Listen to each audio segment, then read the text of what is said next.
ప్రముఖ నటుడు లోఫర్గాడు అయినటువంటి పోసాని కృష్ణమురళి పరిస్థితి విషమంగా ఉన్నట్టుగా తెలుస్తుంది. చావు బతుకుల మధ్య కొట్టుమిట్టాడుతున్నట్టుగా తెలుస్తూ ఉంది. అసలు పోసాని కృష్ణమురళికి ఏమైంది, ఎందుకు అతను చావు బతుకుల మధ్య ఉన్నాడు, అసలు ఏ ఆసుపత్రిలో ఉన్నాడు, ఎటువంటి వ్యాధి వచ్చింది, లేదంటే ఎవరైనా తీవ్రమైనటువంటి మారణాయుధాలతో అతని మీద దాడి చేశారా, ఏంటా కథ అనేది ఈ వీడియోలో వివరించబోయే ముందుగా ఇప్పటివరకు మన ఛానల్ సబ్స్క్రైబ్ చేయని వాళ్ళు ఖచ్చితంగా సబ్స్క్రైబ్ చేయండి, మరో 10 మందితో చేయించండి. ఇక విషయానికి వస్తే పేటీఎం ఆర్టిస్టులు, పెయిడ్ ఆర్టిస్టులు లాగా ఎన్నికలకు రాగానే హైదరాబాద్లో కూర్చున్నటువంటి దౌర్భాగ్యులు కొంతమంది జగన్మోహన్ రెడ్డిని మోయటానికి, ఆంధ్ర రాష్ట్ర యువత భవిష్యత్తుని సర్వనాశనం చేయడానికి బయలుదేరతారు. గత ఎన్నికలకు ముందు బ్రత్తాయి పృథ్వీ దగ్గర నుంచి, మోహన్ బాబు దగ్గర నుంచి, పోసాని కృష్ణమురళి దగ్గర నుంచి, ఆలీ దగ్గర నుంచి అనేక మంది లోఫర్లు ఆంధ్రప్రదేశ్ రాష్ట్రానికి వచ్చి ప్రజలకి దొంగ తప్పుడు హామీలు ఇచ్చి ప్రజల్ని మోసం చేసి జగన్మోహన్ రెడ్డికి సీఎం కుర్చీ అంటగడితే ఆ వ్యక్తి అధికారంలోకి వచ్చిన తర్వాత ఇచ్చిన హామీలన్నీ గాలికి వదిలేస్తే వీళ్ళందరూ కూడా నోట్లో ఎవరిదో పెట్టుకొని కనీసం నోరు తెరవనటువంటి దౌర్భాగ్యమైనటువంటి వ్యక్తులు. ఈ యొక్క పోసాని కృష్ణమురళి అనేటువంటి వ్యక్తి పిచ్చి కుక్క కరవటంతో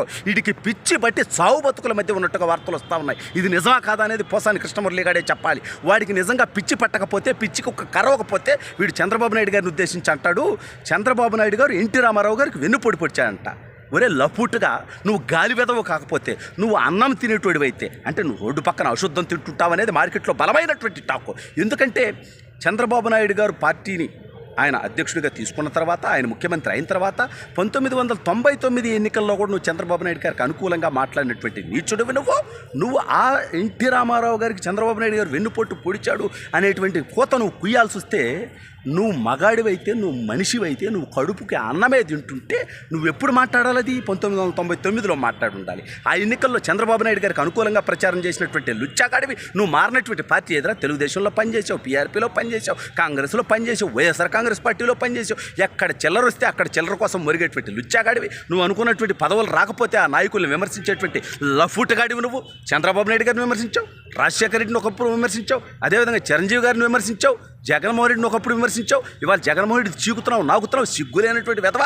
అమరావతి రైతుల గురించి, మహిళల గురించి కూడా నీచంగా మాట్లాడినటువంటి లఫూటగాడివరా నువ్వు నిజంగా కడుపుకి అన్నమే తింటుంటే, మీ అమ్మ అయ్యకి నువ్వు సక్రమంగా కానీ పుట్టుంటే పోసాని కృష్ణమురళి, నేను దమ్ముగా అడుగుతున్నా, ధైర్యంగా అడుగుతున్నా, ఇవాళ ఎన్టీ రామారావు గారికి చంద్రబాబు నాయుడు గారు వెన్నుపోటు పొడుచుంటే నువ్వు నోట్లో ఏం పెట్టుకొని 1999లో నువ్వు చంద్రబాబు నాయుడు గారికి అనుకూలంగా మాట్లాడేవనే దానికి సమాధానం చెప్పు. ఆ తర్వాత జరిగిందా నువ్వు చెప్పేటువంటి ఘటన? సిగ్గులేనటువంటి వెధవీడు ఇంకొక మాట ఏం మాట్లాడతాడంటే, చంద్రబాబు నాయుడు గారంట మోహన్ బాబుని మోసం చేశాడంట హెరిటేజ్ వ్యాపారం విషయంలో.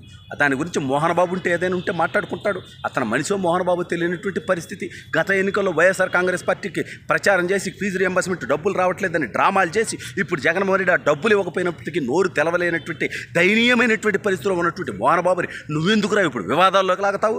తెలుగుదేశం పార్టీ గెలుస్తుందని తెలుసు కాబట్టి నీలాంటి లుచ్చాలని, లఫుట్ని, ఆర్జీవి లాంటి దొంగల్ని, బ్రోకర్లని తీసుకొచ్చి ఇవాళ డబ్బులు అక్రమంగా దోచుకున్నటువంటి డబ్బు పెట్టి చంద్రబాబు నాయుడు గారిని, లోకేష్ గారిని, పవన్ కళ్యాణ్ గారిని కించపరుస్తూ సినిమాలు తీసేటువంటి నీచ స్థితికి దిగజారిపోయి వ్యూహమంటా ప్రతి వ్యూహం అని సినిమాలు తీస్తే ఆడతలకాయలు పెట్టుకుంటారు. మీ బతుకుల గురించి, మీ నీచ చరిత్ర గురించి, మీ బాబాయిని మీరే ఏసేసుకున్న గురించి, దాని వెనుకున్నటువంటి కుట్ర కోణాల గురించి, అర్ధరాత్రులు ఏం జరుగుతున్నాయని సినిమాలు వస్తే తలకాయలు ఆడబెట్టుకుంటారు ఒక్కొక్కడు. ఈ పోసాని కృష్ణమురళి అనేటువంటి లొఫుటగాడికి ఆంధ్రప్రదేశ్లో ఓటు ఉందంటే కనీసం ఎన్నికలకు ముందు వస్తాడు. ఇవాళ ఆంధ్ర రాష్ట్ర ప్రజల సొమ్ముని వీడు జీతంగా తీసుకున్నటువంటి నీచుడు ఈరోజు ఆంధ్రప్రదేశ్ యొక్క హక్కుల గురించి ఎప్పుడైనా మాట్లాడావు? ఆంధ్ర రాష్ట్ర యువతకి ఒక ఉద్యోగ ఉపాధి అవకాశాలు రావట్లయితే జగన్మోహన్ రెడ్డి వచ్చాక మరి ఒక పరిశ్రమ అన్న ఎందుకు తేలేకపోయావు జగన్మోహన్ రెడ్డి అంటూ ఏ రోజన్నా ఈ పోసాని కృష్ణమురళి గారు జగన్మోహన్ రెడ్డి అడిగినటువంటి పరిస్థితి ఉందా?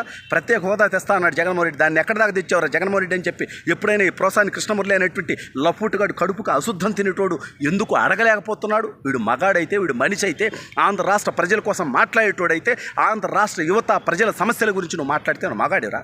మహిళల కోసం, అక్కచెమ్మల కోసం మద్యపాన నిషేధం చేస్తా అన్నటువంటి జగన్మోహన్ రెడ్డి మద్యం మీద వేలాది కోట్లు దోచుకుంటా ఉంటే, చీపు లెక్కర్ తాగి ఆంధ్ర రాష్ట్రంలో వేలాది మరణాలు జరుగుతూ ఉంటే దాని గురించి నువ్వు మాట్లాడరా? నువ్వు మగాడివైతే, నీ కడుపుకు అన్నం తింటే నువ్వు రాజకీయాల గురించి మాట్లాడేటువంటి నైతిక అర్హత, హక్కు పోసాని కృష్ణమురళి అనేవాడికి ఎక్కడుందని చెప్పి నేను వాళ్ళు చుట్టిగా అడుగుతా ఉన్నాయి. ఇవాళ ఎందుకురా ఎన్నికలు రాగానే నీలాంటి పెయిడ్ ఆర్టిస్టులు, పేటీఎం ఆర్టిస్టులు డబ్బులు తీసుకొని జగన్మోహన్ రెడ్డి కోసం వచ్చి ఆంధ్ర రాష్ట్ర ప్రజల మనసుల్లో విషాలు చిమ్మి, విషం నాటి ఆంధ్ర రాష్ట్ర భవిష్యత్తుని అంధకారం చేసిపోతా ఉన్నారు వెధవల్లారా. నువ్వు కానీ నీ బిడ్డలు కానీ నీ కుటుంబం కానీ ఆంధ్రప్రదేశ్లో ఉంటుందా?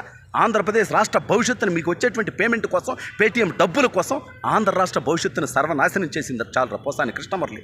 నువ్వు నిజంగా మనిషివైతే, మనిషి జన్మ ఎత్తుంటే, నువ్వు చేసినటువంటి తప్పులు సరిదిద్దుకోవాలంటే ఆంధ్ర రాష్ట్రంలో ఉన్నటువంటి సమస్యల గురించి, జగన్మోహన్ రెడ్డి అరాచక పరిపాలన గురించి, దాని గురించి మాట్లాడు. జగన్మోహన్ రెడ్డి తన సొంత చెల్లి గురించి, చెల్లికి చేసినటువంటి మోసం గురించి మాట్లాడరా. నువ్వు పోటుగాడివైతే, నువ్వు మగాడివైతే, ఇవాళ సొంత బాబాయిని వేసేసుకున్నటువంటి అంశం గురించి నువ్వు మాట్లాడరా పోసాని కృష్ణమురళి. నువ్వు మనిషివైతే, మనిషి జన్మ ఎత్తితే.